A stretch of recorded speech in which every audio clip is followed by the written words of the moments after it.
eerder die duisternis as die lig lief gehad, want hulle dade was sleg.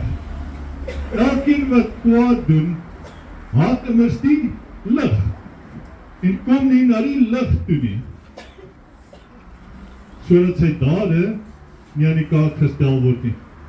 Ek het 'n ding wat ek altyd van hou om te sê, as jy die lig aansit, dan sien jy hoe hardloop die kokkerotte weg, né? Dan gaan skuil hulle, né? En dit is ook nie nodig, as jy die lig aansit, hoef jy nie die donker rond te jaag en om te sê, uit by die deur, uit by die deur.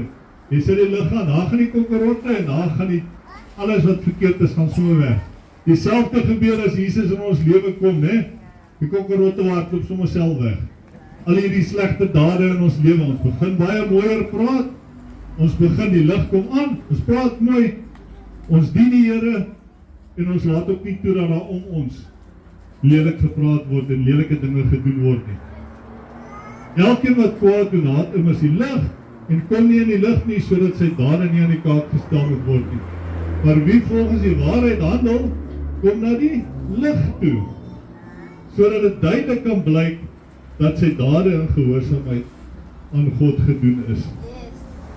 Ja, hy het die wêreld so lief gehad, dat hy vir ons alles kon doen het. En al wat ons kan doen, is om te sê, Jesus, ek glo nie. Ek vaar U as my enigste verlosser en my saligmaker. Daar is geen ander weg nie. Daar is geen ander weg as U nie. En ek vra vir die Here om sy Heilige Gees in my lewe te laat inkom. Daar is in Efesiërs 6, is daar 'n stukkie wat skryf van die volle wapenrusting. In die ou dae die ouens mos geveg. Nee, dan het hulle 'n helmet opgesit en hulle het so groot bors, ek weet nie of julle al gesien het, hulle het so groot dingie gedra, dan het hy swaard gehad en skoene, en 'n gordel en 'n skild. En toe dink ek, as ek nou teen so ou moet gaan veg, wat sal die een ding wees? As ek nou net een ding kan kies, wat sal ek vat? Hier staan hy ou met die groot swaard, wat sal jy kies? Wat sal jy kies, as jy nou teen 'n ou moet gaan veg, wat so aangetrek is? En hulle sê vir jou, jy kan of jy helmet kies, of jy kan die skild kies, of jy skoene, of jy swaard, wat sal jy vat? Die Here, ja, kom ons sê nou, né? Jy moet nou gaan veg.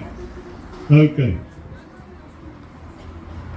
Dan sal ek die swaard vat, om myself te kan verdedig. Nee, wat sê die woord, wat is die swaard? Die swaard is die woord van God. Dis waarmee ek my verdedig teen die wêreld. Die skild, as ek 'n tweede een kan